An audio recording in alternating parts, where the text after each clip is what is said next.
This just ain't no regular podcast. This is Westchester Talks. What's up, everybody? Y'all now tuned into Westchester Talks. This is episode 9, and of course, to my left, I got my brothers with me today. Fred. Yes, sir. My brother Lex. I'm your host, PJ. And first and foremost, I want to give a special shout out to our sponsors at the private shop for always allowing us to, use their space. Today, also want to give a shout out to the Greenberg Center and thank them very much for letting us use their space as well. For a special episode, we got 3 guys with us, and y'all know how we do guests. You know what I'm saying? So I got to pull out the list for this one. Oh, man. You know what I'm saying? So to introduce these guys, I think it's only right. Go through a few of their accolades. It was too many. I was looking, doing my research. It was too many to name, but we're going to point out some good ones. We'll talk about some as well. So first and foremost, New York Times bestsellers, financial literacy gurus, podcast has over 50 million downloads. They got EYL University. They got InvestFest, which is one of the largest financial literacy festivals globally, not in America, globally. You know what I'm saying? Let's make that very clear.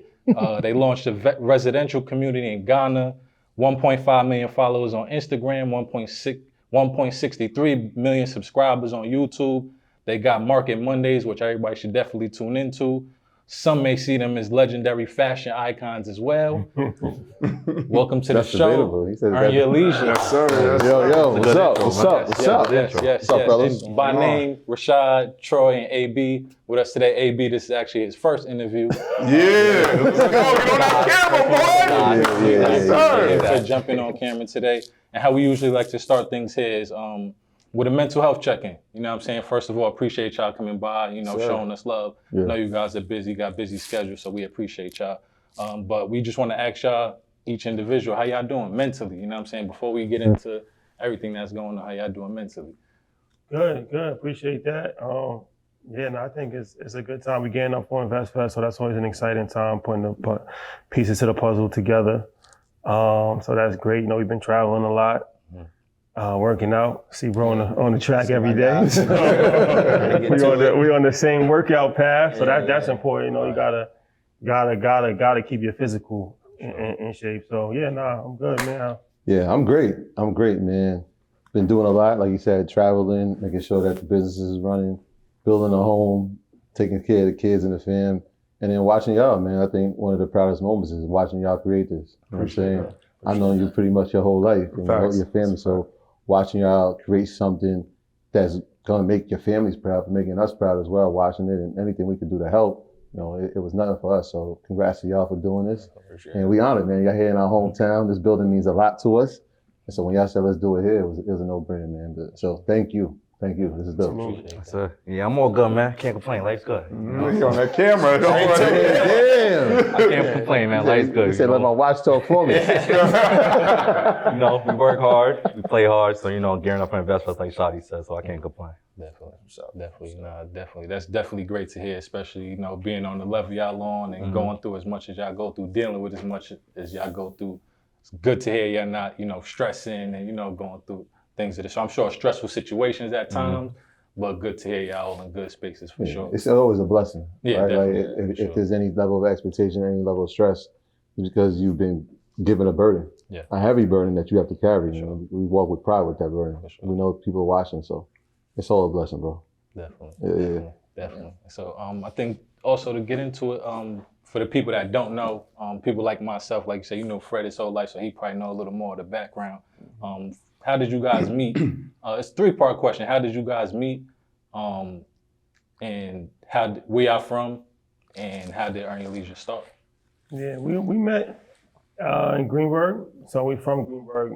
Me and Troy, we're from the Bronx. Originally, we moved to Greenberg, and that's where we grew up at. That's where we went to school. And we met at a movie set called Eddie. It was a movie called Eddie. And rest in peace to Mr. Lopez. Mr. Lopez was he was a very big person in our community. He used to, had the kids playing in the city tournaments and Riverbank Park and, Rucker and UDC and all that. He used to take us all over the city. And so you was one of the transfers that he had come No. That was his later in life. He started doing legendary. That. Shit move. This guy's funny. But Mr. Lopez was always one of those people that every community has that type of figure, right? He's like a father to everybody. So he rounded up a bunch of kids and we was extras for a movie, Whoopi Goldberg movie, and called Eddie. So we was in Madison Square Garden, we was extras. And that was just dope just to be in a movie at 12 years old, like, you know what I mean? So I knew everybody, cause I was 12, so in Greenberg is school called Bailey, 6th grade, then the 7th grade through 12th grade is Woodlands. So all of the guys that was at the movie set, they was in like 8th grade. And they was all going to Woodlands, but I knew all of them from like playing basketball, coming to the center, going down back. But I didn't know Troy because he was new. So he was like one of the few people that I didn't know because we wasn't in the same school. He was older than me. But you know, he was just real warm and welcoming and just started talking to me like he knew me. So that was the first time that we actually met. And then the next year I was in Woodlands and we had a lot of mutual friends because I always hung out with people that was older than me. And I had an older brother, he had an older brother, and they were friends. So, you know, it's a small town, so everybody just kind of clicked. You know, we were playing basketball together, and from there, we just been rocking. So, like, that's when we met. I was 12, he was 14. And, yeah, ever since then, we just been, you know, rocking ever since. Yeah, so like you said, you know, our brothers were the same age. In a sense that I didn't know him, but everybody else knew him. So, like, my nature was just be like, yo, if he's cool with everybody, I got to get cool with him. And so, like, I looked at him like he's the younger guy. I never had a little brother. We're going to look at him like a little brother, but he didn't have that demeanor of a little brother. He was more like, nah, I'm the man. Like, so I was like, all right, cool. Then we realized we both, our birthdays was close. We were like, all right, this is something we're going to do. And like you said, we started playing ball. And then, obviously after that, we had to figure out what we was going to do in life, right? Like, I graduated from high school 2 years before him. He was trying to play ball. I was trying to figure out, like, I'm not going to make money playing ball. So I got to figure something out. I knew what I wanted to do. Like, I wanted to be around sports. So I was like, I'll be a physical therapist. And then I went to school and was like, I fucking hate science. Why am I here? And during that time, I was coming to this place right here that we sitting in the center. And every summer it gave me a job. Like, no matter what, it gave me a job. If it was a counselor, if it was a rec specialist, it was something. I was able to get some money from there. I was like, all right, this is cool. I'll figure out what I want to do with life. And it was working with kids. I was like, oh, this is easy. Like, this comes natural to me. And so working with kids, wanting to do sports, I was like, all right, I'm not doing physical therapy. How am I going to finagle this into a profession? So I started teaching phys ed. I was like, all right, this is cool. But this is not what I want to do for the rest of my life. And so again, coming down here, I had the opportunity to run this program called Crossroads. And so during that time, I'm like, all right, well, it's 6 weeks of the summer. I know kids hate coming to school in the summer. And I don't want this to feel like school. I want to give them something that they missed for the 10 months of school. I was like, let's create something around that. And I was like, all right, well, create curriculum that they didn't learn. I'll teach them resume etiquette. I'll teach them how to interview. I'll teach them about money because we're going to pay them. And if we pay them, I felt like it was a responsibility for us to figure out how they would understand how money worked because nobody taught us, right? And most parents would probably say the same thing, like nobody taught them. I'm like, well, we can stop that right now. We can teach these kids at 14 while we're going to pay them. And they can hopefully carry that on at 15, 16, 17. The natural progressions that you start this program, then you get a job the next year. And so I was like, all right, well, I don't know much about finance. I know a little bit. I've been budgeting. He was starting his career as a financial advisor. I'm like, this is perfect. Like, you could come in and teach financial literacy. And he was like, you know, I hate school, right? I'm like, yeah, but I think we could do something here. This would be special. And he came in and I was like, this is perfect, right? Like, he learned about classroom management. I get to learn about finance. And then the kids are byproducts of all that. So we started co-teaching that. At the time when I was starting, I was like, this is cool. I had a good staff. And I was like, I need a younger guy to connect me to the youth. I was like, you know, we were getting older. We had some guys that were under us. We were trying to like guide them in the right direction. Hopefully we could pass the torch to them. And it didn't work out. And then I seen this guy, Av, and I'm like, I remember him because he was in my after school program when he was like 9 years old. Like he'll tell us probably the story of like, I wouldn't let him go play in the gym because he didn't do his homework. Like I was that type of guy, but I was like, yo, this kid's gonna be special. Just because he was so smart and he was athletic. I'm like, damn, this kid gonna be all right. And I seen him one day and he was playing for Mount Vernon. I'm like, what you doing over there, bro? Like, what are you doing? You know you from Greenberg, right? And he's like, nah, this is it. And I ain't seen him until like he was a young man. I was like, I'm gonna go grab this kid. I need somebody to work with me. And then he had an unfortunate situation in his life. His father had passed. And I was like, all right, sometimes this is how God works. Like this is a moment where this kid could either go left or we can grab him and make sure he stays on the right path. And I was like, I'm gonna go grab him. I called him, I think like maybe a day after the situation. I was like, look, I know I offered you this position before and you told me no. I'm not asking you no more. Like, you're gonna work with me. We're gonna pay you the most money you've ever made, and you're gonna have the time of your life. And that was 2016. And is that your best summer? A couple good ones. I held true to those three things. And what I saw him then, I was like, yo, his work ethic, his OCD, it was perfect into the program. And I'm like, when we started doing Earn Your Leisure, which came later, obviously, you know, he played a vital role in, we were co-teaching in that classroom. He's the guy on the phone recording it, right? So like, even then when he didn't want to do it, he'd be like, just recording it. Shotty was just like, yo, we're gonna use this for something. I was like, all right, that's cool. I want to scale this thing and put it in, at the time I was teaching in Rochelle, I'm like, yo, I want to put this in Rochelle, I want to put it in White Plains, I want to get this to Mount Vernon. On the physical, I wanted to be there. And he was like, nah, the social media thing's gonna change everything. So he's recording it, we co-teaching it, and he just starts clipping that up. And that led to him like going out and teaching it on Zone, doing radio interviews, and people were like, yo, where's that podcast? Like, where's your podcast at? Like, where can I find it? And I remember he came to me, he was like, yo, you want to start a podcast? And we were just kind of like, the hell is that? Like, we didn't listen to any, we didn't follow any, we didn't really know what it meant to do that. But I mean, he's my brother, so I was like, all right, let's do it. And we sat down in December of 2018, came up with the plan, came up with how we wanted to do it, what equipment we needed. And we just, January 2019, we just started going. That's dope. That's right. Av. What's up? What's up, man? What's up? Yeah, so Troy kind of told this story. I've known him since about 9 years old. And when I was 17, my pops passed away just tragically. You know, I spoke to him the day before. The next day, I got a call. He wasn't here. So I actually, the summer before I worked with Troy, I told him no. And then that next summer that happened. So I ended up working with him, and it's been good ever since. That's dope. Yeah, so EYL, how did the name come about then? Because you said it started at Crossroads, right? Yeah, well, the actual footage was started in there. Yeah. But the name, it was really for him. Okay. It wasn't really the podcast is like we were gonna do that. Like that was the original idea for it. The idea was he was starting his financial advising career. He wanted to be a celebrity financial advisor. He wanted to create content around that. And so he came up with a plan. Him and our other partner, Mike, came up with a plan on how to do that. We was writing scores and sketches for him. And he was like, yo, I need a hashtag. At the time, hashtags was like a new thing on Instagram. He was like, yo, I need a hashtag. And I was like, all right, let's think about it. I'll never forget. We came into the gym and I was like, yo, I got the hashtag for you, bro. Earn Your Leisure. And he was like, nah, I'm not feeling it. I was like, nah, listen to me. I'm like selling it to him. Like, look, especially when you come from Westchester, especially when you come from like Greenberg or White Plains, people think like we silver spoon kids. They don't realize that it's working class and middle class Black families. There's hardships that come with that. They just think that everything has been given to us. And I remember Bron had that t-shirt, earned but not given. I'm like, yeah, that's hard. And so I was like, yo, we've actually earned some of these things that we're doing. So people saw us with nice cars. We was throwing some nice parties. You know, we was traveling.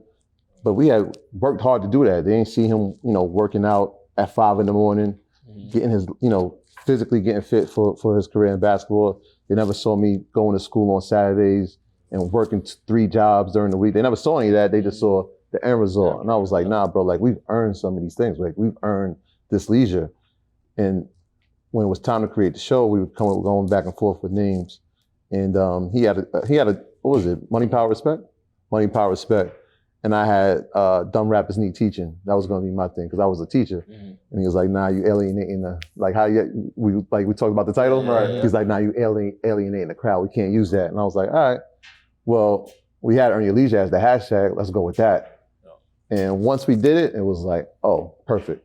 This fits. And now like seeing people recognize us as that, even if they don't know like my name or his name, they'd be like, yo, there goes EYL. There goes EYL. Which was synonymous because it was like, when we look at fashion brands, you think like YSL, you think LV. You don't really know who it is. Exactly. It just be the acronym sometimes. And so it was like, Earn Your Leisure, not EYL. Perfect. So now they know what's that. Being somebody from Greenberg, you know, like you said before, there was a lot of things that weren't being taught, especially in this community. Why financial literacy though, of all things? Because we're so used to sports, entertainment, things of that nature. Why financial literacy though? Well, I was a financial advisor. Mm-hmm. So that's actually what I was doing for a living, as far as helping people with their retirement plans, life insurance, setting up, plans for their kids to go to college, stuff like that. So I was doing that every day for years. And, okay.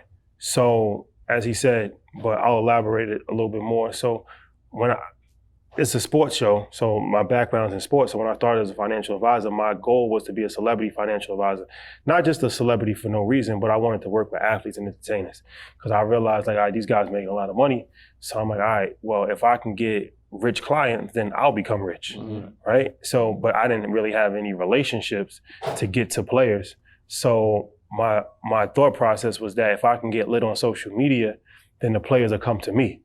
So that's what really started my own personal campaign as far as with social media, was that it wasn't necessarily like media. That wasn't the thought. It was to build my financial planning career. So that was the goal. Mm-hmm. When I first started social media, was to build the financial planning career. So that's how, to answer your question, that's how the financial literacy came about from my aspect, because that's what I was already doing. Yeah. And that was my goal as far as expanding my business and practice. And then when we started doing the classroom, that was a natural fit, because he's teaching, I'm talking about finance, we're teaching the kids finance. So that's financial literacy, right? But it was always rooted in that from the beginning. Mm-hmm. The financial literacy was the pathway. Even before Earn Your Leisure was a thought, the financial literacy was the pathway. Because looking at the landscape, it was like the first time where you can become a celebrity just being a regular person, right? And that was a big inspiration from another person from Greenberg, our friend Val. And she inspired me because she was a teacher in Baltimore. And at that time, she was lit on social media because she used to film herself teaching her classroom. What you see now. Mm-hmm. Right, yeah. Mm-hmm. So but it was, it's interesting because you would never thought that a teacher would be popular like that. Like, you know what I'm saying? So I'm like, damn. And we know her, like, you know what I'm saying, just a regular person. So I'm like, damn, if she can get lit on social media being a teacher, like, yo, like, there's an avenue to be a financial advisor. Like, you know what I'm saying? Like, you could be a chef, you could be a trainer. Prior to that, nobody would have thought, like, a chef could become lit. Like, you know what I'm saying? Like that, or a trainer. Look at the dude Ashton.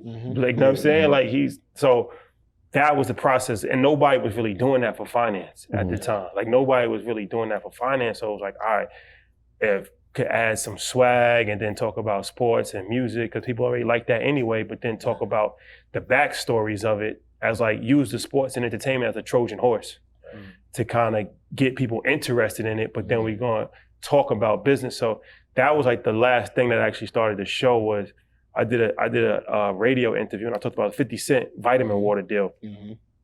And that kind of went like semi-viral on social media.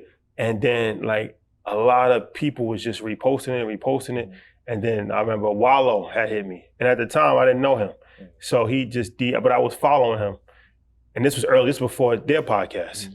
I was just following him off the motivation. He used to like hop out of garbage, like, you know what I'm saying? Push-ups in the rain. Shout out Wallow. Catch up on the floor. He used to run in the rain, do all types of wild shit. So I was just following him like, yo, this dude is wild, but it's entertaining and it's actually motivational, right? So there's a message behind it. Yeah, so one day he just randomly DM'd me like, yo, what's your number?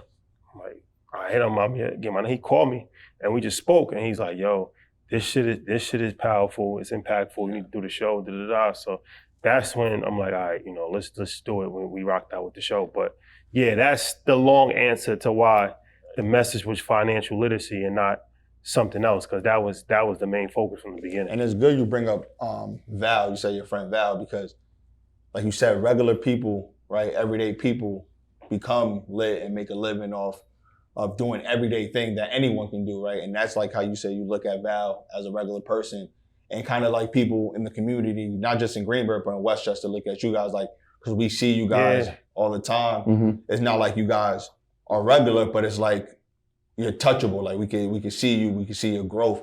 And that's like inspiring everyone else, because that might be close. That might be. Yo, this is How's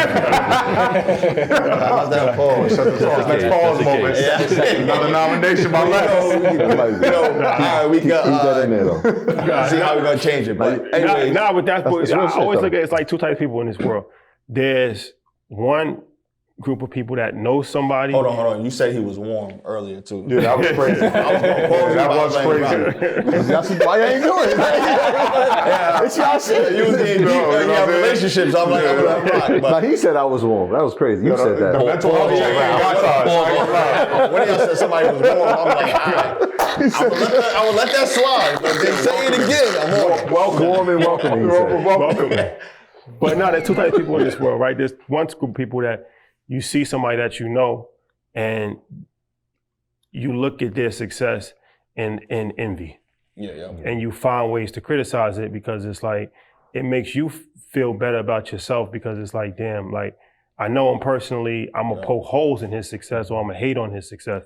Then the other group of people is like, I know him personally, I'm gonna get motivated by his success. So me, I was always the other person. So I look at Val, like, I'm not gonna hate on her. Yep. Like, I know her. So, and not to say it like that, but I know if she could do it, I could do it. Yep. Like, you know what I'm saying? Not to, like I said, I don't wanna put it down, but like, you with somebody every day and you see them go crazy, you like, damn, like I know I can do it. Like, you know what I'm saying? Yeah. Like, so that was motivation. Cause I've been wanting to do social media for a long time, but you know, you got like self-doubt and like, you know, you don't really know if people gonna rock with Because it. it's out there. So it's And especially at that time, like this, now a lot more people are doing it. Yeah, but back then it wasn't as many people doing it. So I'm like, damn, like all of a sudden I'm just gonna start making content. People gonna think I'm crazy. But then I'm like, yo, screw it. Like, you know what I'm saying? Like, what you got to lose? And when you think about it, the only people we kind of looked at, right, was athletes. That's really all. Unless like is a rapper, but that's like one in a dozen. Athletes and entertainers. Athletes and entertainers, the only people we looked at as like motivation. Yeah, and not even looked at it. Like that was what was given to you. Exactly. Right? Like one of the first things we did, like the first lesson we ever did was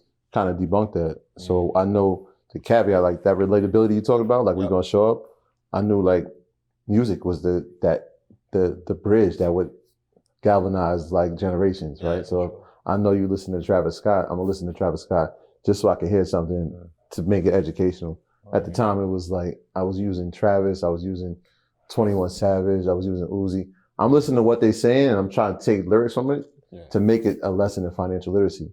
And so like I had took Jay's lyric when he was like, all black Scott in sports and entertainment. Kind of what you're saying, right? The only time we look for somebody that's inspirational, aspirational, they come from those fields. Absolutely. But they never tell you about Robert Smith in school. They never tell you about Aliko Dangote, right? You never hear about Carlos. You never hear about these I don't know people. who that is, but yeah, you're right. You know what I'm saying? But like when we did that 11 years ago, the same thing held true. We went to a school 2 weeks ago, the same thing held true. And it was like, well, why are they not doing that? Well, if they only know that as the way to success and they don't make it in those levels, then are you successful? Is there even pride in what you do? And so we were like, yo, how can we debunk that? Well, let's do it this way. Like the financial advisor can be somebody you look up to, right? The teacher can be somebody you look up to. The CPA can be somebody you look up to. And in fact, those three people will probably have a bigger impact directly in your life than any athlete that you looked at will. And so it was like, how do we add value to our communities? Because we know what's gonna happen, right? If Fred's nice, if y'all nice, yo, we're gonna make sure y'all make it. We're gonna make sure distractions stay out of y'all way so y'all can make it. Because if y'all make it, maybe you'll bring us with you. But the kid who wanna be the computer engineer, you're like, yo, man, this nerd. You know what I'm saying? So he makes 400,000 a year. He making 500,000 a year for 40 years, or maybe he runs a company and that lifestyle is more sustainable than the athlete who's gonna be 3 to 5 years. You know what I'm saying? We don't hold value in situations like that. And I think it was like, yo, let's debunk that. Let's highlight those people, give them the platform, show you that they have value and worth, and you can see yourself in it. So what was your break? Because you know how you guys kind of pivoted from, you know, the classroom, then you went to social media. Was Wallow, the Wallow DM your break? The break was The break was, it was a slow grind. Like I said, even before we had the Earn Your Leisure page, it was my own personal page. So that took 2 years to build that page up. So when we started Earn Your Leisure, we kind of hit the ground running because we already had momentum. Like, you know what I mean? So I think that's something too. A lot of times people start something fresh. Exactly. Yeah. Like, I feel like it helped because we already had, we didn't have any offering, it was nothing. It was like, I'm putting out posts every single day. Like, you know what I mean? I'm doing all kinds of shit. Like, Mike, he's our other partner. He lives in Atlanta, but he used to do like photo shoots. We used to do photo shoots. We doing the stuff in the classroom. I had a public access show. I was going on other people's radio show. Like it didn't matter. Like workout videos. Like the key was just to get content, right? So after a while, I started to actually click, and it was a lot of momentum and a lot of buzz, but there was no content as far as like long form content. It was just strictly for Instagram. So I feel like once we started EYL officially, like the official page for Earn Your Leisure and the official, because we was even putting up content on Earn Your Leisure before we started, like, a couple weeks. So, but for us, it was a pretty like steady stream up. I would say like a big pivot. It's been a few pivotal moments that like really, exploded the situation. I would say like Matt, MG the mortgage guy, he was episode 11. And that was an episode that people really started to rock with. He talked about real estate. That was our first episode about real estate. That was the title, like $1 billion mortgage. I think he's 12. Derek 11. Derek is 11. Derek Falcon is 11. Yeah. Derek Falcon he's a restaurant owner in Baltimore. Okay. Yeah. He came on and he went crazy. He's the first person that actually broke down his whole business model. He was talking about how much money he was making and ins and outs, and it was just real impactful. Yeah. That was like, people really, really gravitated toward that episode. And then right after that, Matt came. Yeah. And then Matt, that was the first time we entered the top 10 in the podcast charts. Because everybody just was reposting. Like, it was so much information as far as like how to get a home, how to refinance a home. And it was the way he was delivering the message, it was impactful. Yeah. So that people was reposting and it was going crazy. Then I would say there was another pivotal moment when we did DJ Envy, because he was the first like celebrity that we had. That helped a lot. Then there was another pivotal moment when we had Dame Dash, because that was like the first like real legend on that 90s legendary status. And that was something that we always looked up to. And, Dame is somebody that started a lot of the stuff that we talk about for entrepreneurship, business and all that. And then the moment that really, and then COVID happened. That was another pivotal moment. Shout out to Ian. We interviewed him and we started the show called Market Mondays. And that went crazy. And then we interviewed Steve Harvey. And that was like, nothing was the same. The acceleration. He's universal. So that's the moment. That's the moment you like, it's lit. After, I'll never forget, we was in, so the process of even getting that interview took some time, right? Like that was a 6-month process. Actually, a year process, because he had started a golf tournament in Dubai, and they wanted us to come the year before, and we couldn't make it because of scheduling. And then the next year, they were like, "Don't worry about it." They introduced us to his head of his business team, to BD Stevens, and he was like, "Yo, he loves you guys." I'm like, "Wait, what?" And he's like, "No, he loves you guys. We're gonna set this thing up. He's gonna be vacationing for the next 2 months, but as soon as that's done, he's gonna shoot the interview." And it was February of 21, and we did that interview, and we spoke to him, right, like in his like cigar room. It was crazy, for like 2 hours before we started. Then the interview was like another 2 hours. And then 2 hours after the interview, we spoke. And he was just like, "I love you guys. How do we work together? How do we build something together?" And when we left that room, I'll never forget, I looked at him and we were like, "Yo, our lives never gonna be the same." Straight up, I was like, our lives are never gonna be the same, bro. Like, this is it. Nah, that's tough. Yeah. And so speaking about like you said, Steve Harvey in Dubai and like being out the country, you guys recently took a trip to Africa. Which is dope. That's definitely on my bucket list personally, to get out there. What was like the purpose of that trip? What was the purpose of the trip? And then overall, how was the trip, you would say? Africa's amazing, man. We've been to a few different countries in Africa. We went to Nigeria years ago. We went to Ghana, now several different times. But this time we went for the BAL, the NBA Africa Basketball League. So they brought us out there, and it was in Rwanda. So we went to Rwanda. That was our first time in Rwanda.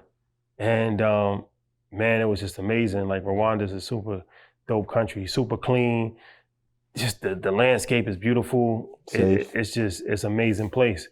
So we was out there and we was meeting with government officials about like InvestFest and about different stuff that we was doing. Like, they was just watching what we was doing and they was interested. And we met a bunch of dope entrepreneurs, and we have a connect on the ground in Africa. His name is Alvin. He pretty much like anywhere we go in Africa, he's always with us. So he's from Ghana, but he came out there with us. So he was like introducing us to different people, and you know, it was just vibes. So we was supposed to go from Ghana, we were supposed to go from Rwanda to Uganda, which is like right next door, but it didn't really work out as far as like, you know, the visa and all that stuff. So we like, damn, where we gonna go? And we was with Khalees actually, shout out to her. And she was telling us about Kenya. And cause she moved to Kenya. So, and then it was like, everybody like, yo, you gotta go to Kenya, Kenya's lit. So, damn, like, let's go to Kenya. Right. So it was like on the spot decision. We changed our flights and all that. He was at home changing flights. It'd be crazy. Like, it's crazy because it sound crazy, but it really is that crazy. Sure. Like, that's the spontaneity of it, right? Like, we're spontaneous. So like, I know he's adventurous. So like, if he says something, like, he can't get that thought out. He's like, yo, we going to Kenya? We should go to Kenya. And then like an hour later, he's like, yo, we should go to Kenya. And what he really saying is like, yo, figure out how to get us to Kenya, right? And so the next call I'm gonna make is like, yo, Ab, yo, we got to get to Kenya tomorrow, bro. How's it gonna happen? And he'll call us with the logistics, like everything. Like, you see us moving like that? Right. That's him, right? Like, that's him having the idea, or me having the idea, and then it's like, logistically, how we gonna make it happen? Like, how do we catch this flight to make sure we catch that flight to make sure we make it there? So like, Kenya was never on the docket, but since we was close, we're like, yo, we on this side of the world, let's just take advantage of it. So yeah, we went to Kenya, and I mean, it was incredible, man. Like, it. And Shad, I saw you also, not to cut you off, Troy, I saw you out in China and all of that too, man. How was that trip, man? I see you was meeting all the plugs and all that. Not, you know, the legal plugs, you know what I'm saying? Not them type of plugs. China, I'll tell you what. All right, let's finish this Kenya situation. So Kenya is super dope because they got a safari. And so like the Lion King, that's actually based on a true story, like a real place. So we actually went to the real place that the Lion King was inspired by. That's fire. It's crazy. So we did that. Even in Rwanda, we was with the gorillas, and that was right when that 100 men versus one gorilla. So that was wild. Y'all saw us? Yeah, we was in a group chat like, yo, Shadi wildin'. He going crazy. They kept adding me on Instagram to get y'all home. I was in trouble. So and then we went from there to Ghana. We finished our trip in Ghana, and Ghana's a vibe. But as far as China, so China comes into play where I'm building a home, right? And I don't know if y'all been seeing on TikTok, there's been like a bunch of Chinese manufacturers. Ever since Trump did the tariff thing back in April, a lot of the manufacturers from China started to go on TikTok, and they was talking about how they was making bags, like it'd be like a $20,000 Birkin bag, and they're like, yo, we making it for $500. Like, and then they like started showing the secrets of manufacturing. But one of the things that they were showing was houses. Like, yo, you can get a kitchen for $5,000. I'm just watching, like, this shit is crazy. And then there's a few people that came from America, like there's this girl from Brooklyn, she was in America and she went to China. And I watched her shit, I'm like, damn, like, this looks like it's actually official. So I was talking to my friend and I was telling him about like, yo, I don't know, man, this China thing looks like it's something. And then the next day he sent me a girl Instagram. He's like, yo, she follows you. She lives in China. What she does is, you go to China and she sets you up and all that. He's like, yo, here's your plug, like, go crazy. And I sat on it for like a day where I'm like, am I gonna call? Am I gonna reach out? Am I really? And then I'm like, you know what? Screw it. Like me, I don't care. Because I look at it like we only getting one shot at this thing, right? Life. So why not? Right? That's my life philosophy. Why not? So I DM'd her and then I'm like, yo, this really is it's a real thing. Because we spoke and she was telling me the ins and outs. I'm like, it's a real thing. So I'm like, yo, I'm going to China. So I called my interior designer. I'm like, yo. So y'all know the next call, right? The first text is like, I'm going to China if y'all interested. And the next call gonna be to him. I'm like, yo, I'm going to China. So the China thing is interesting because it's you got to get a visa. So I had to go to the Chinese consulate. First, it's a whole bunch of paperwork. You got to download the paperwork. You got to fill it out. You got to take pictures, like passport pictures. I had to go to 42nd Street to the actual Chinese consulate. There's a bunch of Chinese people in there. And I had to wait online for like 20 minutes. I had to hand in my paperwork. They took my passport. I had to come back next week to get my passport back. So I'm like, all right, China, here we come. So I go out there and I had my interior designer. She brought her assistant, and I brought Ty. He's the content guy. Because I knew that I'm like, this has to be documented. Half the trip is too valuable not to get documented, right? And he did a great job of documenting it, and that's why everybody was so interested in it. But man, we got out to China, and it was an amazing experience because everybody was so welcoming.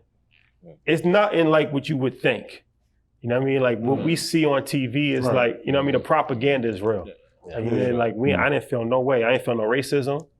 I didn't feel. Was they coming up to you, poking you though? Nah. My close friend went to China. I think it depends on what China. Because they even told me they're like, yo, if you go to like some areas in China, and he's like, even when they do that, it's not out of racism. They've never seen a black person. Exactly. But where I was at, there's actually a lot of Africans. Okay. So they was used to seeing black people. I was joking. I'm serious. But China's a big country though. Yeah. So it's like, it'll be like, all right, you go to New York City.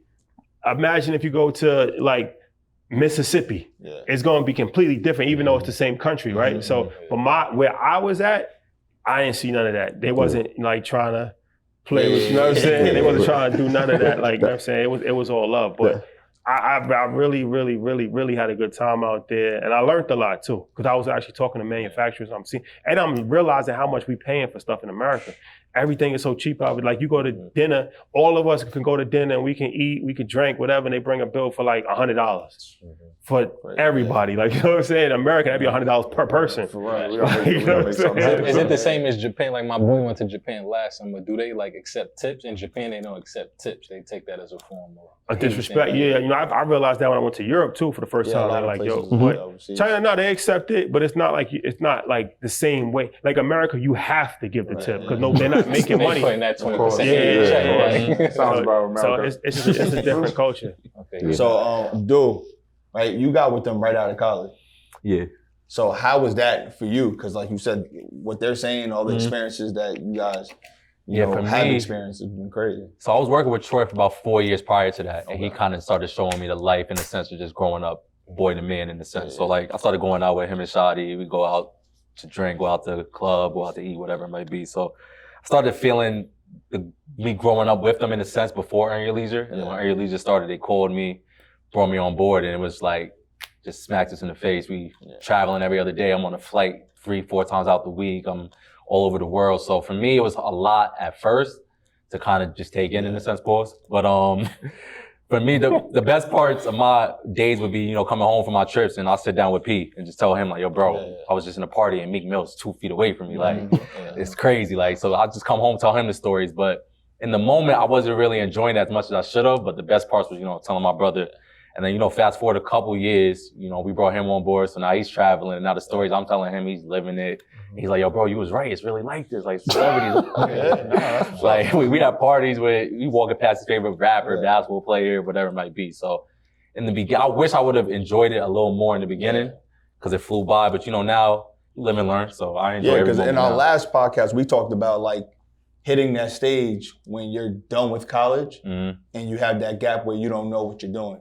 Right? Trying to figure out life, trying to figure out like we all like weirdest part of life. Yeah. Exactly. We all kind of said we were like, you might have a job, but that's not what you want to do with life, right? And you had the opportunity to kind of, like you said, you probably weren't enjoying it, but you at least had a blueprint to like to at least follow, right, and kind of find your own niche. Yeah, right? and it's funny. I mean, people ask me now, I still don't know what I want to do in my life. Like, obviously, we're doing something great, but I'm 28. I hope to do this a lot much longer. So to find my passion, we play ball. We all come from a basketball background. We don't think of nothing else outside of playing in the NBA until you get to the point, come to reality, and then it's like, now what? So I'm still trying to figure it out. I'm good at what I do. So hopefully. But he's been out though, cause don't let him fool you. I don't know. I'm like, y'all gonna let him get away with this shit? I'll tell you one legendary story. We went to London. We was in London for a week, and we went out every night. Every single night, every night, like nonstop, 6 days in a row. We was out every single night. 4 or 5 in the morning. And even by like the 5th night, like nobody wanted to go out, but I'm like, yo, we gotta go out. Like, we gotta go out. So he definitely been outside, for sure. No, definitely. Legendary stuff. You know what I'm saying? Like, so the crazy part is that transition is important. And that's why it's important that we give back to our community, not just like from a financial standpoint, but actually pour into our community. So like, P, you talking about? Like, this was his basketball coach when he was in 6th grade. You see what I'm saying? Like he was in my after school program, but we never left their lives. You know what I'm saying? So I watched him graduate college. I watched him be a recruiter for that college. And I'm like, damn, he really working hard. Slowly, I'm like, how can I add him? Yo, I started having him do stuff just for me, like to help me on a personal level. And I'm like, yo, he's really good at this shit. Like he could be even more valuable to the company. And so when we brought him in, it was like, yo, how much you making? All right, we're gonna give you that. I'm gonna give you more than that actually, so you can leave. Right? And he was stubborn. He still was stubborn. Like, you sure? I still don't listen to yeah, he still listen. I'm like, yo, bro, trust me. Right? Like, remember what I told you 5 years ago? It's gonna be better than that. And we wasn't really moving like that. And then slowly, like, people just started realizing, like, his name precedes him. Everywhere he goes, they talk about how great he is. He's like, yo, I'm good at what I do now. He's amazing at what he does. And he's, like you said, he's 28. And so, like, this is a succession plan, right? Like, he's gonna be better than us. That's my goal. Right? And then he has to pass that down to the next generation of dudes who are from my area. Because that's how he repays me. You know what I'm saying? And we just keep this thing going. But like, we have to start somewhere. We have to do that. For sure. So like, you talking about, you know, pouring into your community, things of that nature. How does it feel, you know, we're going to segue a little bit. How does it feel to have your brand in some of New York City's top streetball tournaments? It feel good. It feel better if we had a championship. Let's talk about that, man. Let's talk about that, bro. Yo, stay home, man. We doing everything we can on our side. It's a progression. It takes Yeah, I know. Yeah. Progression. It takes you on the hot seat, It was real good. Doobie gonna take my spot or something. I don't know, man. Nah, you know what though? Before you go there though, right? Because like you and I have a conversation. Like that shirt that you have on right now, right? Before you started that, we spoke. That's a fact. Because I'm watching you, I'm like, yo, he got something. I'm like, yo, Ab, something bubbling over there. He keeps saying this. I put right outside. I'm like, yo, what you gonna do with this? And you're telling me the plan. I'm like, yo, here's what you have to do. Did you trademark this yet? What's that? Yep. This is LLC yet? No, what's that? You see what I'm saying? We pouring back in a different way. It's not financial. It's like, yo, here's the knowledge that we know. And now, like, I'm seeing when y'all pull up with the fire trucks outside, I'm like, Shout out Wolf. yeah, Shout out Wolf. yeah, they going with this. I love it. I love it. But I'll circle back to Fred's question. Like for me, obviously we around the same age. I grew up with you, so we didn't really get invited to Dykeman growing up, Westchester kids. So to see like you have a team in Dykeman, me and P go sit courtside, like for me personally, it means a lot. And obviously my guys, they did a lot to make that happen for us. And you with the pound making the movement go. So I love it. When I get to sit courtside at Dykeman like I'm home in Greenberg, like that's crazy to me. So yeah, no, it felt good. Like, you know, like I said, I was going to Dykeman before they had bleachers. So I've been in Dykeman forever. I knew Kenny forever. So you know, I saw it from a fan's perspective, and now we're on the other side of it. So I have a high level of appreciation because that meant a lot as far as, you know, street basketball, street culture, just in general, like basketball. Like Dykeman is like the pinnacle of that. And like you said, you know, we in Queen of Harlem, other tournaments, and it's dope. It's dope. Like, you know, to actually be on that side of it. You know, like I said, I was at the Fat Joe Rockefeller game. that's great. With the blackout. Like, you know what I mean? Like I was Great. there, and I was at the so it was like a lot of legendary moments when it comes to streetball.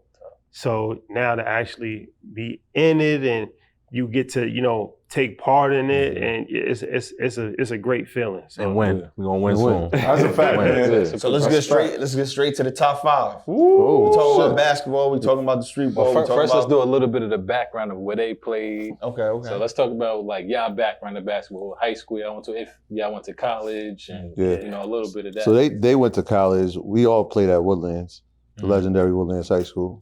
Shout out. You know, Shout out, back-to-back champs and all that. Falcons, Yeah, and that's where my basketball story ended Central. from a playing standpoint. Yeah. Well, I went to Woodlands, but then I went to a prep school called Winchendon Academy. Massachusetts, right? Yeah. And then, but I didn't last long. That was my first time away from home. I got home, so it just wasn't a good environment for me. And then I went to IMG Academy, which now is one of the top prep schools even back, but I was there early.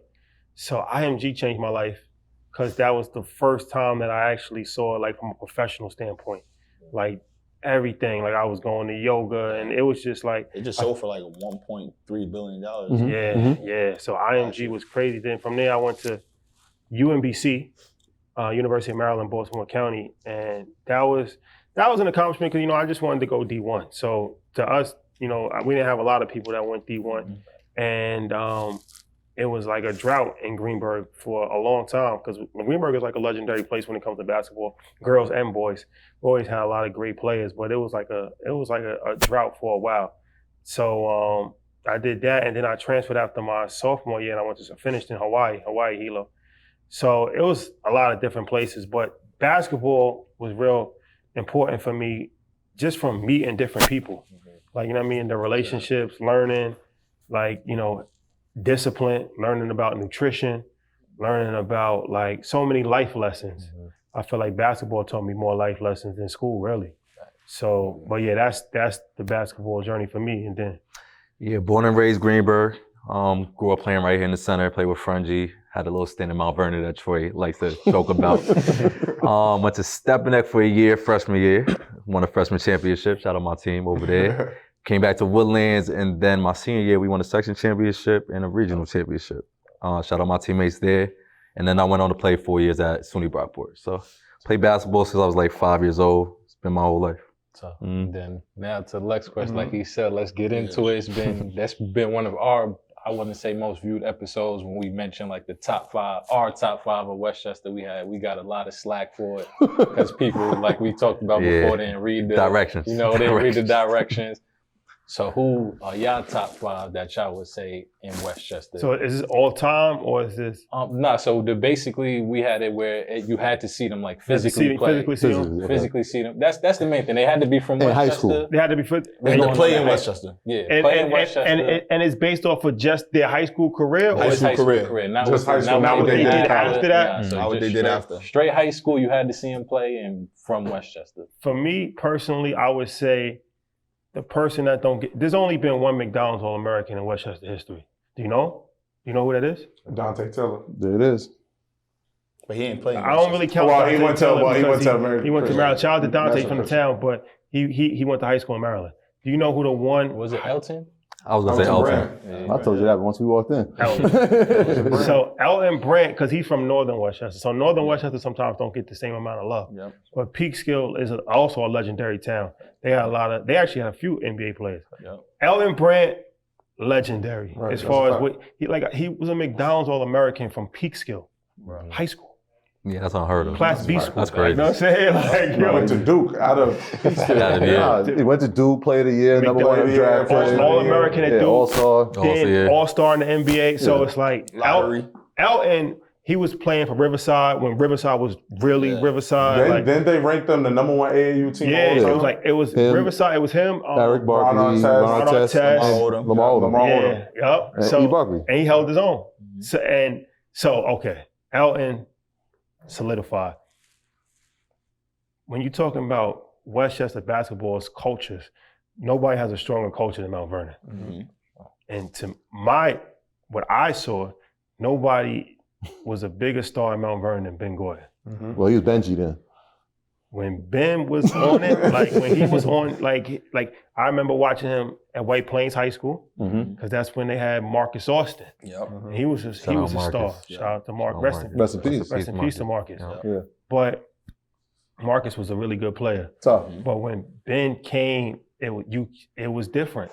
You know. Some people just the first play of the game. Alley-oop. Backdoor. Backdoor alley-oop. Some people just God gifted, man. Like Ben was somebody that I'm watching him and I'm like, it's inspirational. Like, damn, like, you know what I mean? Like, I got a lot of work to do on my game, right? You know what I mean? Because the way he's playing is just crazy. And I think he should have been a McDonald's All-American. Should have. Julius Hodge made it, but to me, he was better than Julius Hodge. But I think he got snubbed because he went to Mount Vernon. Sean Kilpatrick is a legend. He's actually a legend. For sure. His career after White Plains is impeccable. He's a first team All-American. That's hard to do. Like, you know what I'm saying? Like, he's only 5 people in the whole NCAA did it. Second leading scorer in the history of the school. Yeah, and then even in the NBA, like he had a good career in the NBA and then overseas, but he was really tough in high school also. So SK for sure. Now it gets a little murky, but I would probably say Yeah, you got to go with RJ. It's kind of hard not to, right? Because of what he did. And he was a McDonald's American too, right? Yep. So you got to change that statistic. Well, I was talking about like high school. Like, I don't really count. Well, you never. They didn't play because of COVID. I was gonna say it was COVID, so I don't think they never played. Yeah, it's like Catholic school to me was kind of old, but it's still Westchester. But it's like sure. It's not like a public school. But he's definitely on that list for sure. For sure. So that's four right there. And then the fifth one. Who's the fifth player? Because it's a lot of players. Damn, bro. It's tough. 5 is hard. Five is hard. Five because it's like I said, it's a lot. It gets tricky. Especially if you was around seeing the players you named. Yeah, from back then to for us, now. it was a little easier because we ain't see too like the people you name, and it's like, sheesh. I want to say,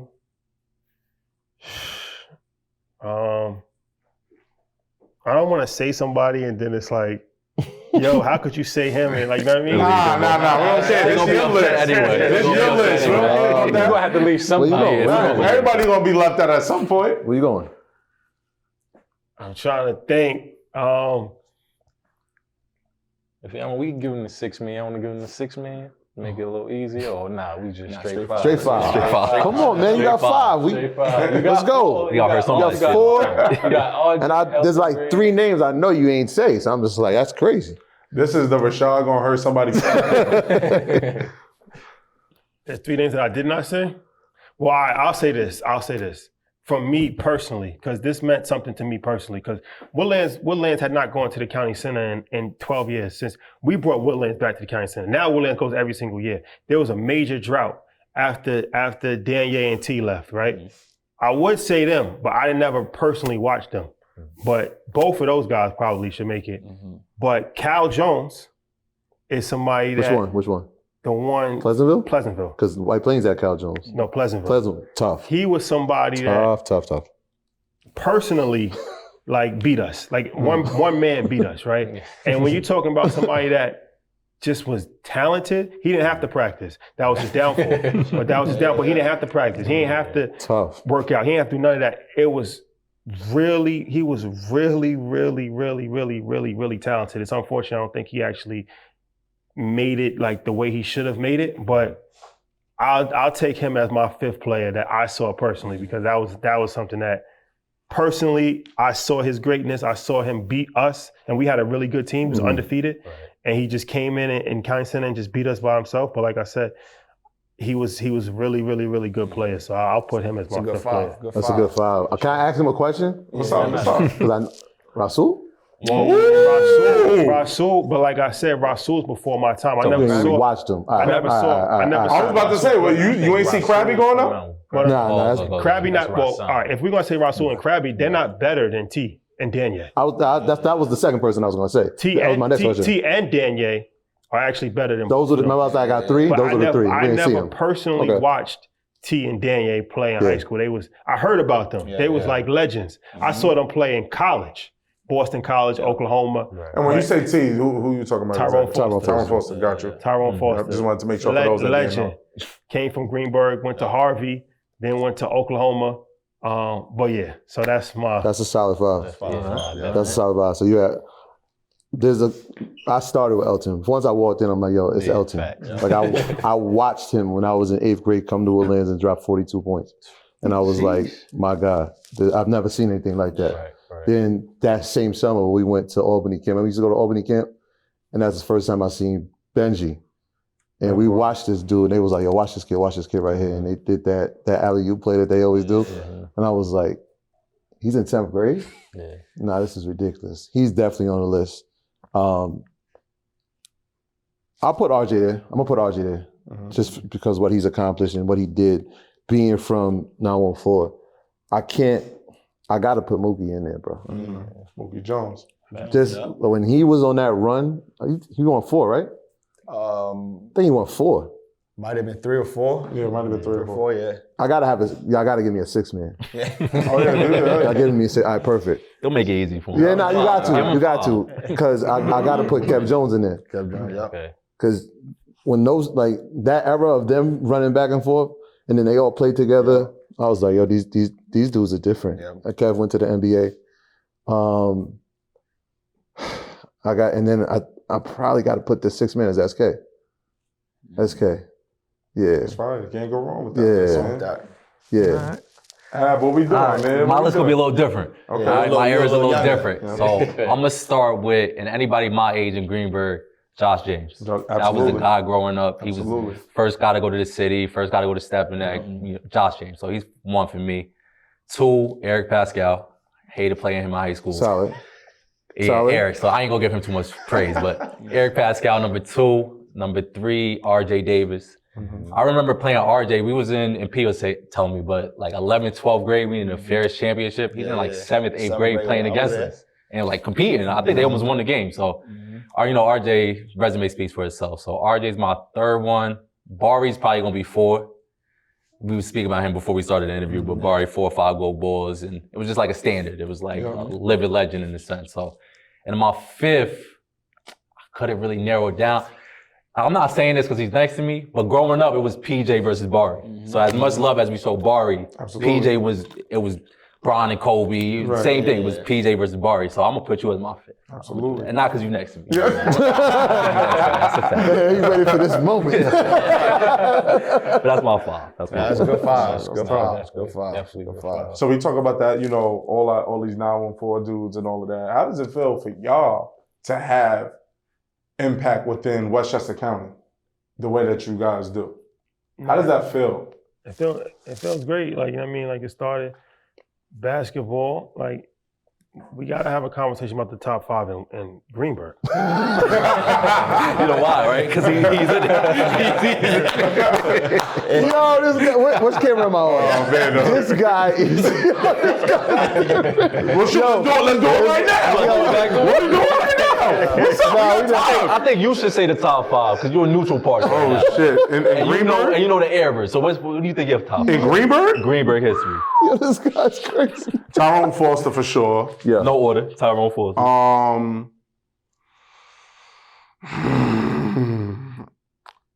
Rodney Abrams.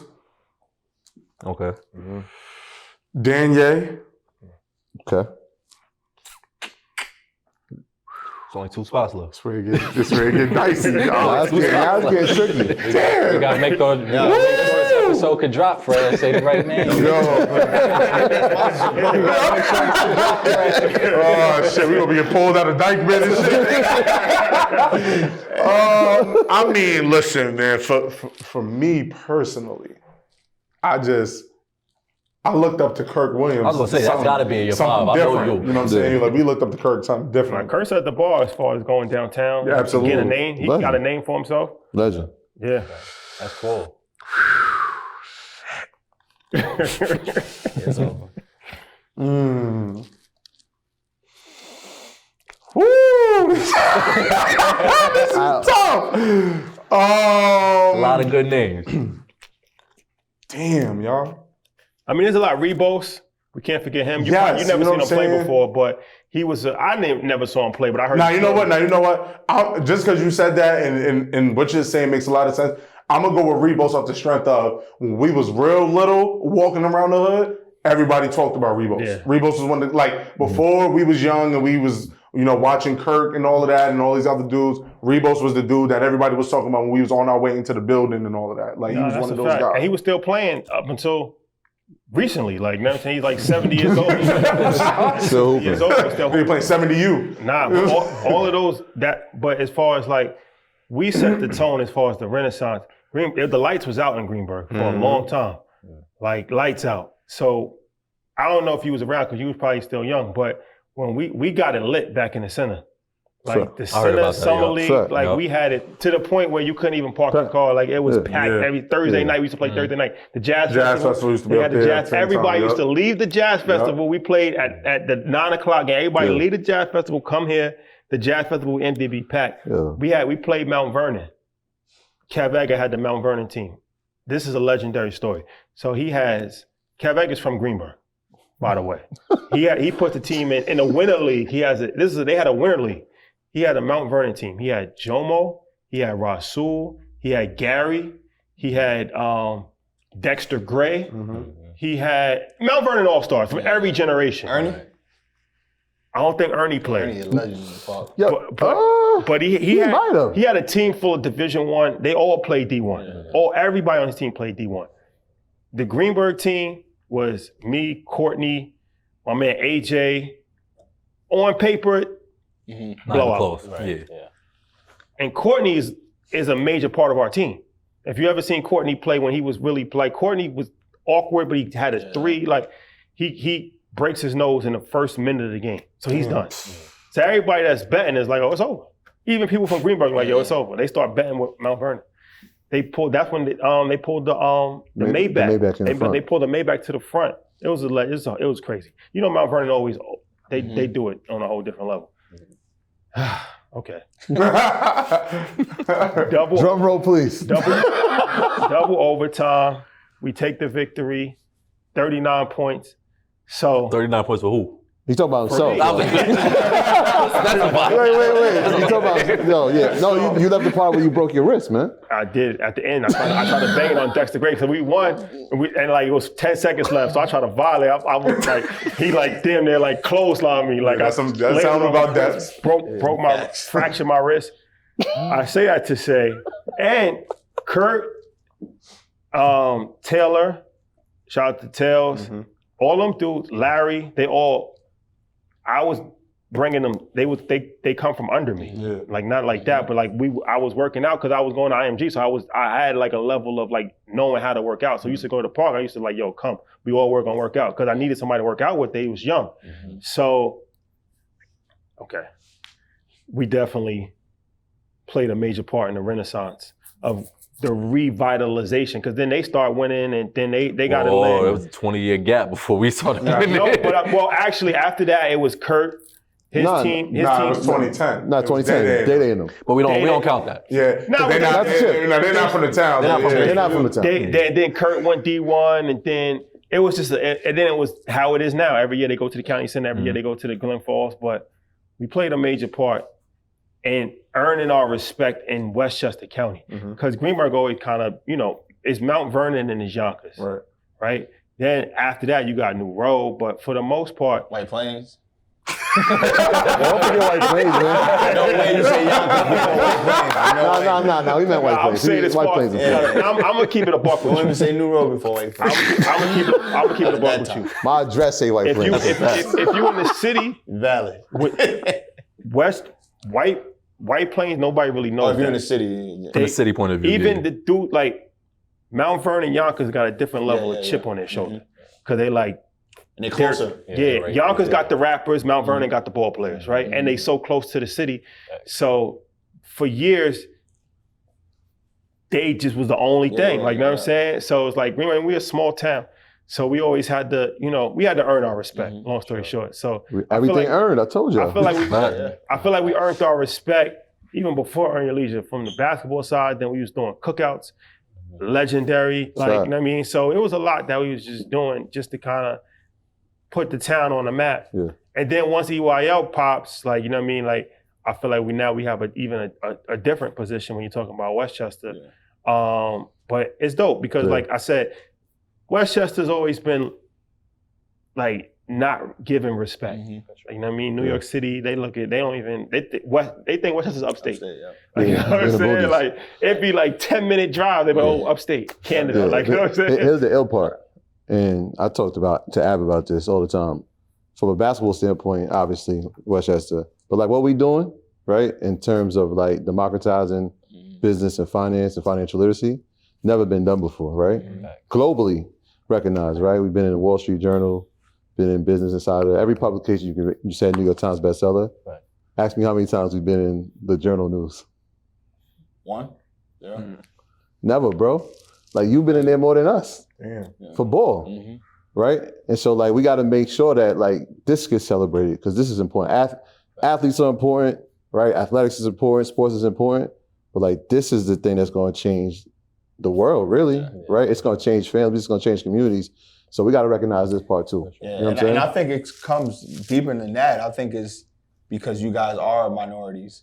I think that you guys being minorities and being in that financial space is different, right? It's unheard of if you actually think about it, right? Especially coming from Westchester. Like when you think about Westchester, you think about, white people with money. That's what everyone thinks of. Or white people know about money. Now, it don't even have to be white people with money, but white people know how to do the ins and outs and how to kind of benefit and grow your wealth and your finances. So when you guys come into play, it's like unheard of for everyone, even the people in the newspapers, even the people in the neighborhoods, touches all angles, that no one really knows the value of what you guys are doing or see the value of what you guys are doing because it's not them. Yeah, that's right? And the mission, that's the thing. Like I've had people come up like of all races, like, yo, what y'all doing is incredible. This ain't just for our community. Our community gravitates towards it because we need it so much. And there's nobody that's doing it. But like all communities need it, right? Like there's a bunch of friends that we got that don't look like us. They're like, yo, I love y'all. I love what y'all doing. So we got to champion it, right? And that's why we super intentional about, yo, y'all gonna see us. Yo, you gonna see us on Dykeman, right? You might see us in some other places too that you wouldn't expect, but we there because this is who we really are on a daily basis. And what we showing is like, yo, we can be authentically ourselves. So like when y'all doing it, it's like, yo, you can be your authentic self. Show up how you want. Do what you want, right? Do it your way, because that's the only way that you know how to do it. And based on what y'all saying, it's like you said, it's friends doing it. And I think an interview I was able to tune in to you guys was Kirk Franklin, which was the most recent, I believe. He mentioned something about like he never had good business with friends. So it's like watching you guys who are actually friends do it and like kind of maybe even show him like, yo, it's possible. Like maybe try, maybe you're doing it the wrong way. Maybe it's not, you know what I'm saying? Maybe attacking the business the wrong way or it's expectations that shouldn't be set. What's something as friends would y'all say makes it work for y'all that maybe other people it doesn't? Because you hear that all the time when people say don't mix business and friendship or family and business. What's something for y'all that as friends, damn near family say would make it work for y'all? I think it's just, respect, governance, like, you know what I mean? Like not stepping on each other's toes and just, I think that if everybody understands that they got a role to play, like sports, like, you know what I'm saying? Everybody got a role to play. And if you understand that, then, it's never going to be perfect. You might have some issues. Everybody got issues, but, you just keep the bigger picture in mind and you don't, I think it's about principles. Like, you know what I mean? Like you ain't going to snake somebody when you was just regular friends. Why would you snake them now that you're business partners? Like, I mean, so. Because you guys are kind of like pushing the needle with that. Because you see the rebirth of like Gilly and Wallow, like family, friends growing up. Then you got Mace, Cam, and that's on a larger scale. But they come from the same backgrounds. We all come from same kind of neighborhoods we come from. So that, like you said, that's very important to see because that's how like kind of how we got going. It's like we friends, before anything, and then we come together to try to do something, positive within our town. So that's always good, kind of to view on a larger scale. I mean, you do business with people you trust. So before we had any business, we had a brotherhood. I mean, that's like, I'm glad y'all brought it up, but that's the part that gets overlooked. They see us so much, they forget like, yo, we two different people, right? Like we do have differences in our lives, right? Like even for us, it's like there's a certain trust. Like I trust him with my family and vice versa. Before any of this, right? There wasn't an amount of money that was going to change that. Like you said, the communication piece is important. Right, and that's something that I had to learn and grow with, and he's learning and growing with it the same way. If we don't have that, then people can come in and try to mess up that relationship. But it's built on those things, those principles first.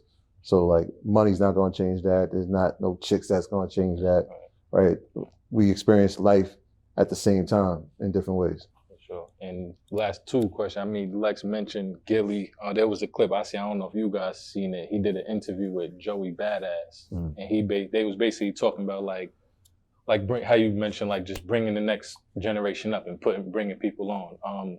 Gilly was basically telling Joey Badass like, yo, I can't put somebody in a position that could possibly take my position. Like it doesn't make sense. And then Joey's like, nah, it's enough money out here for everybody. And I kind of get both sides of it. Like, just an example, like if I'm a point guard for a team and the coach is maybe, my man's is a point guard, he might be better than me.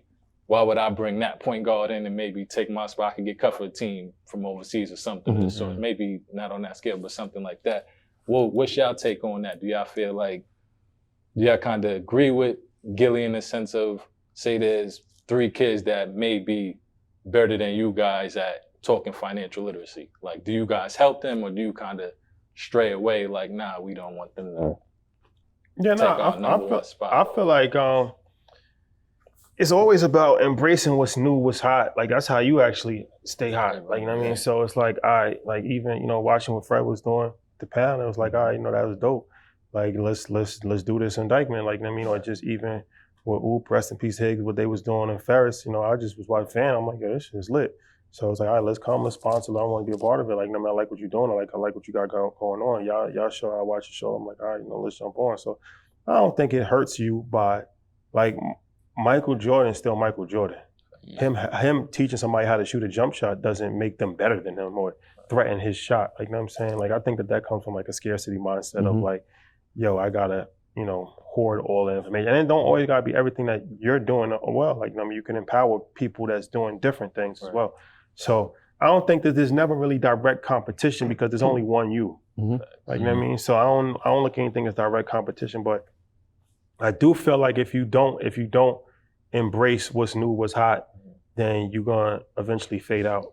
Like, you know what I mean? So it's actually in your best interest to actually look for something new, look for new talent. That's what Drake does, really. Yeah. You know what I mean? Like he's been able to stay relevant for so long because he embraces the younger. Yeah, like got to. If it's Popcorn in Jamaica, then he's doing songs with him. Or if it's Central C in London, he jumping on that wave. Or if it was drill rap in Brooklyn, and then he putting Fabio Foreign on. Or if it's you know, LA gang culture, and then he doing songs with YG. He literally studies the game, Migos and Lil Baby early. Like he'll see who's hot, and he don't have to do that, but it helps him. Cause it's like, oh shit, he doing a song with Lil Baby. Like this is before anybody was in Atlanta, they knew who he was. So they're like, damn, Drake's a real one for doing that. Like, you know what I'm saying? So that's how I look at it. Yeah, I think I always say like, me lighting your flame doesn't extinguish mine. Like I want you to win, right? Because that helps everybody. That helps the ecosystem, right? The more you eat, the less you're gonna need from me. And that's all we've ever done, whether it was when it was Reese, who used to be with me, or was Poe who used to be with me. Like I'm always looking at the next person because my age doesn't mean I can't learn from you. You know And that's actually one of the biggest things he taught me with this opportunity. He's like, I don't want nothing from you. I don't need nothing back. I just need you to go grab the next person who's younger than you and bring him up. So he's been instilling that in me since I was like 16, 17, just passing on to the next generation. And I'm proud of you, bro. You know what I'm saying? I just want to shout you out because you let me come to the crib in high school and eat all the spaghetti and shit. Ate the family food, me and Dre, you know what I'm saying? Ate the family food for the night. You know what I'm saying? And you came a long way, man, from that moment. Man, I'm proud of you, man. I appreciate That's that, all we know, man. Yeah, so we talked about this, I think, one of our episodes, like if you had to give yourself, your younger self, right, advice, or if you have to give your younger self advice, that's one, and what would your younger self tell you now? Like, would your younger self? How would your younger version of yourself view you today? My younger self, he'd be proud of me. He'd be proud that you followed your purpose. Right? I always talk about the center giving me purpose, because it really did. Like when I looked at my life where I'm at today, I wouldn't know what it is to work with kids, right? Which is what I ended up doing, and now I wouldn't be able to teach, which is what I'm now doing. I met my wife here. I met my best friends here. I met my coworkers. Like I met everybody through this place, and so my purpose was given to me here, and so I followed that. And my younger self would have been like, "Yo, man, I'm proud of you, bro. That you really did it." That's dope. Shotty? I think from what I would tell my younger self is like, just go for it. I mean, I think I did. I've always never really been scared of money, but just certain things, like, you know, like I said, like even starting what we're doing now would have started earlier. So that's just the biggest thing of like Nas had a good song one time where he was telling a story about like him on his deathbed. And he was talking to himself, like, and he's like, yo, why fear anything is now too late to? Like, someday you're gonna die, like, you know what I'm saying? So it's like, when you actually are at that moment, you're gonna think about everything that you did not do. And then it's like, damn, why didn't I do that? Like, you know what I'm saying? So I would just tell myself, like, yo, just do it. Like, whatever you wanna do that. Like, just do it now. It don't work out, that's just a learning experience. So that's the only advice that I would give to my younger self, would just be like, yo, don't wait. Yeah. Don't wait for anything. Like, just do as much as you possibly can, as soon as you possibly can. Yeah, I would tell my younger self, listen to people. So like, I'm hard-headed, I'm stubborn, I think I know everything. So me and Troy butt heads all the time, but I wish I would have and I listened to a lot that helped me get to this point, but I should have listened to more. So just listen to your elders, and not everybody, because that's just the saying, listen to your elders. Everyone doesn't have the best intentions for you or the best advice. You gonna try your elders? Dude, that's crazy. That's big. I wish I would have just listened more. And one of the biggest things that if I would have listened would have been just getting started. Shadi preaches it all the time. Like, just start. 15, 16, 12, just start. Because one day you're going to be 28, you're going to be 35, you're going to be whatever. And you're going to be like, damn, I should have started 5 years ago, 10 years ago. So just start. And that's a lesson in itself. It's like giving the leeway to grow. You know what I'm saying? Like, I know he's about to make a mistake. I'm going to give him, like, yo, this is, you probably should do it this way, but then letting him do it. Yeah. And then him coming back, like, yo, I really, thank you for telling me that. I went through it. I learned from it. I should have listened, but I didn't. But he gained something from that. You know what I'm saying? So now he gets to teach it. They're not going to listen to him either. But now he has that gratification, like, damn, all right, at least I seen how this was going to play out. And now I can pour into these guys a little bit more. And the conversation itself is important. Yeah. If you don't have no one to tell you that, right? Or tell you that for you to go through that, there's no area for growth. Yeah, I always tell him, Hov did that, so hopefully you don't have to go through that. Absolutely. Exactly. So I feel like personally, you know, to kind of, you know, end the show off, I feel like as the Greenberg guy, I should ask the other Greenberg guys this question. As the next wave of, you know, whether it's media, sports, whatever the case may be, of guys within Westchester that are going to be trying to embark on some great things, what's some advice that you guys have for us here at Westchester Talks? I'll start it off. Okay. I would say it's gonna be a long grind. Just don't stop, in a sense. Like, they've been doing this for 6 years. I came on board about 5.5 years ago, but it looks nice on Instagram. It's a lot of traveling. It's a lot of Shadi makes the content look real good on Instagram. But it's a lot of long nights, a lot of hard work. He's texting me. He's up all night. He's thinking ideas 1, 2 in the morning. Me and Troy talk every day, 6, 7 in the morning. Like, it's gonna be a long grind. It's gonna be a lot of ups and downs. Just stick with it. And I think in the long run, I think whoever can stick around the longest, 2, 3, 4 years from now, they're gonna be successful. Most people's gonna drop off by then. So that's what I would say. Yeah, I think he's spot on. I think it's consistency and being persistent. Like, how long can you do something every day? Like, can you do it every day? They haven't missed a Monday in how many years? Like, can you show up every day? You know what I'm saying? Like, again, it goes back to that everything earned, right? Like, people just want to see the end result. They don't care. And that's part of it too. That's something we have to learn. It's like, it doesn't matter what's going on in your life. You better show up Monday, right? You better have an episode this week because people are relying on it. They see you as a value add to their life and they're expecting that from you. So show up, be consistent, be persistent, and add value. I think that's the most important thing. We're not where we are if people didn't see the value in what we were saying, right? And so once people started seeing value and they started to see that things were changing for them from a financial standpoint, right, from an economical standpoint for them, then it was like, all right, I need to add more of this to my life. And then in turn, they start telling more people about it. I mean, it wasn't like, hey, we need y'all to do this. No, we giving this to y'all. Here, take it, right? Money became a byproduct of that. Our thing was like, yo, how can we change people's lives? How can we add value every day, every single day? Like, are we going to be consistent enough to do that? I know his work ethic. It wasn't even a question. You know mine. It's not even a question. I know his. It's not even a question. So the success shouldn't be a question either. Absolutely. Appreciate that.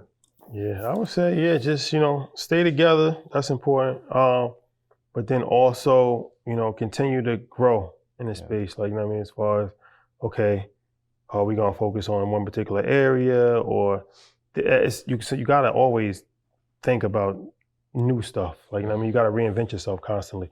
So that's important, and it's all a learning experience. So enjoy the journey, but definitely, you know, the consistency, like you said, the consistency is a very, very, very, very big part.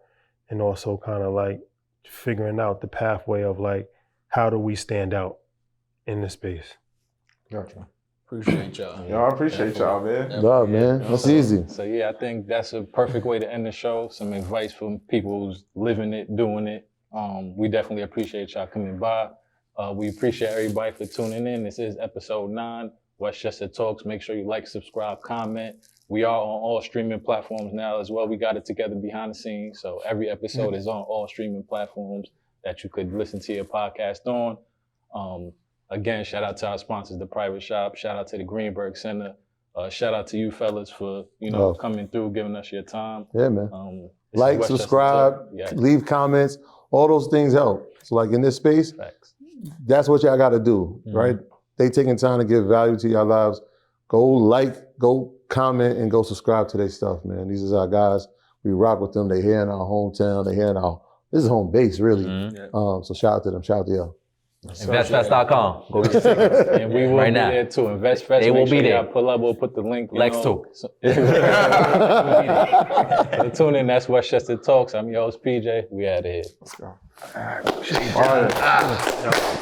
y'all. Appreciate that was a little over, but we appreciate y'all. Yes, sir. Yes, sir. We try to break the record. What's the longest episode?